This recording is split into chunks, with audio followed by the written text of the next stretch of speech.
Thank you.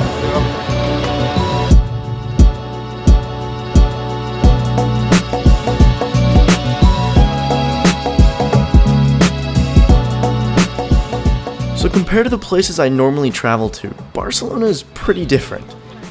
It doesn't have the intensity of India or the crazy street food of Vietnam, but it's just as interesting as those places in its own way. The city has a romantic, kind of laid-back feel that can be a welcome change of pace from the rest of the world. As someone who is used to dodging motorcycles and eating meals that cost less than $1, I thought it would be interesting to take on one of Europe's most visited cities to see what I could uncover.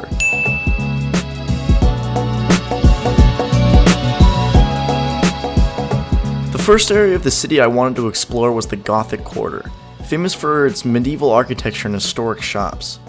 This is a great place to get lost in and just wander around, enjoying the people and the city. This is my kind of place because there isn't one specific attraction, so you can explore hidden plazas and winding streets that few tourists find. Most are afraid to deviate from the main avenues.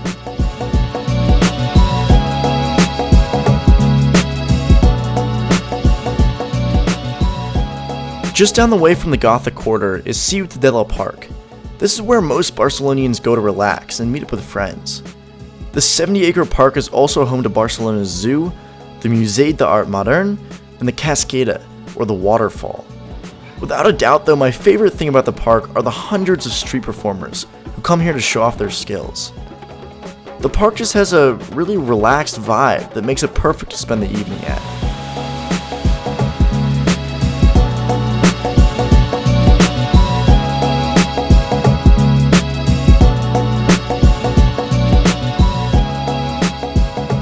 Casa Batllo was built in 1877 by Barcelona's famous architect Antoni Gaudí. His buildings are known for having organic shapes as opposed to straight lines, using a combination of ceramics, stained glass, and wrought ironwork forging. He's one of the most recognizable architects in the world. Okay, so I just got done taking a look at the Casa Batllo Gaudí, which is one of the many buildings in Barcelona designed by Antoni Gaudí, the famous Spanish architect. At first I was a little bit skeptical because I was like, oh, it's just a crazy looking building. And at the end of the day, that's what it is. But I can say for just being a building, it is one very cool building. Possibly the coolest building I've seen. It's definitely an interesting place to check out. But yeah, pretty cool.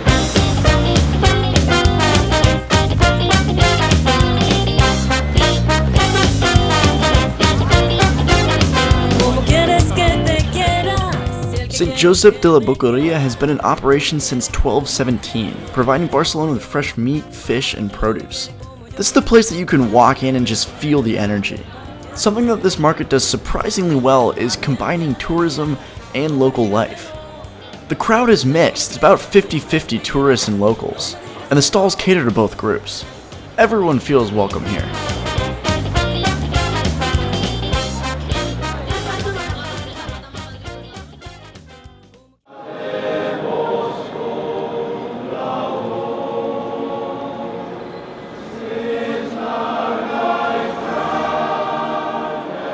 There are some things you can look at that just make you say, wow, humans can do some pretty cool things.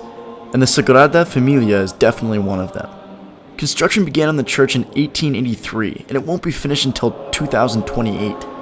That's over 145 years. And it was designed by, you guessed it, Antoni Gaudí.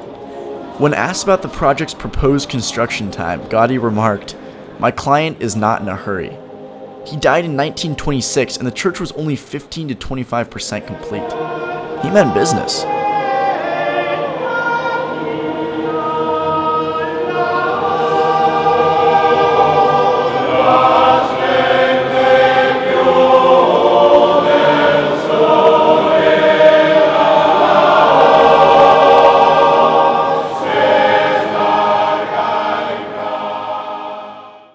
Okay, so I'm at Park Guell right now. I decided to go at night, one, because I'm kind of tired of tourists, and two, because the designer Antoni Gaudí kind of designed things like Dr. Seuss. I thought it would be kind of cool, and it is very cool. It gives it a very eerie, kind of spooky vibe. Really into it.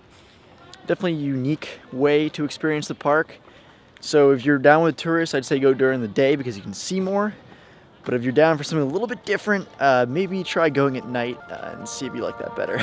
Either way, it's pretty cool.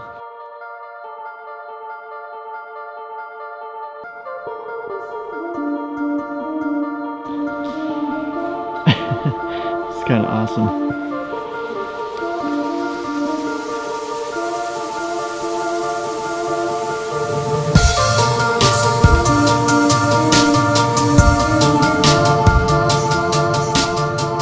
So assuming that I can get out of the park because I'm now decently lost, and as you can tell, it's pitch black out. Again, sorry for that. I just thought it would be kind of cool. Not really for video, though. But assuming I can get out, I'll let you guys know how the rest of the park is.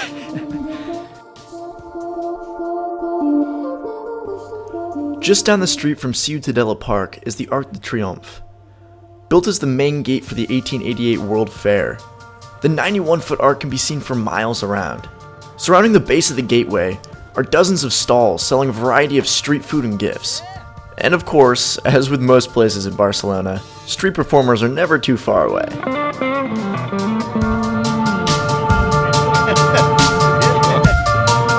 I was doing some zoom.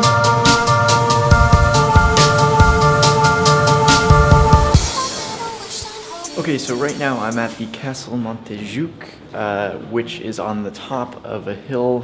It's kind of in the middle of Barcelona, which is kind of cool.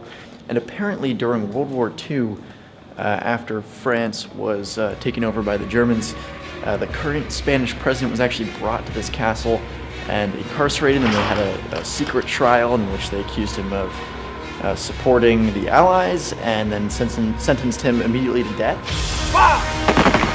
Yeah, definitely worth a look. Amazing views of the city. Recommended.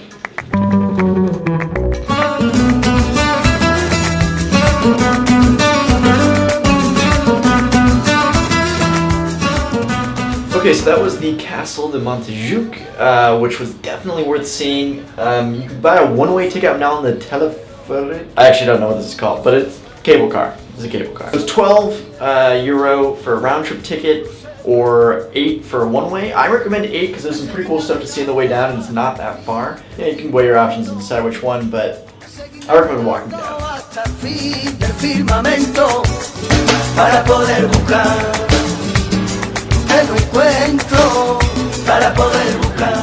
You don't need me to tell you that food in Barcelona is mouth-watering.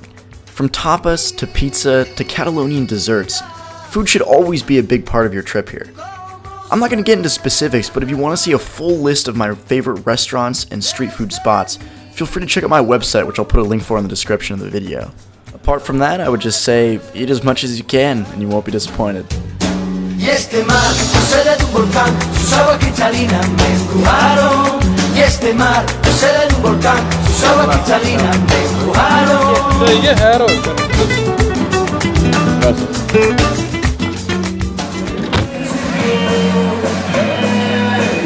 Last but not least, street festivals. The largest street festival in Barcelona is the Festa Major de Gracia that starts on August 15th. It's arguably the largest and best street festival in all of Europe, with everything from shopping stalls, street food markets, floats, and musicians.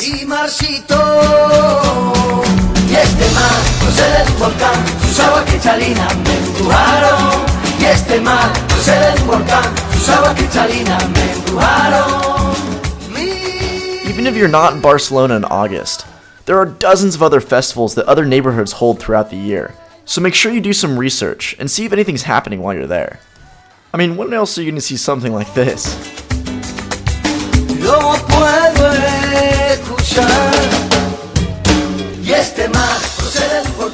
I arrived in Barcelona thinking that it would be the least interesting city on my trip, given that I was going to places like India and Nepal. I didn't think that a European city had that much to offer. And holy shit, I was wrong. Agua cristalina,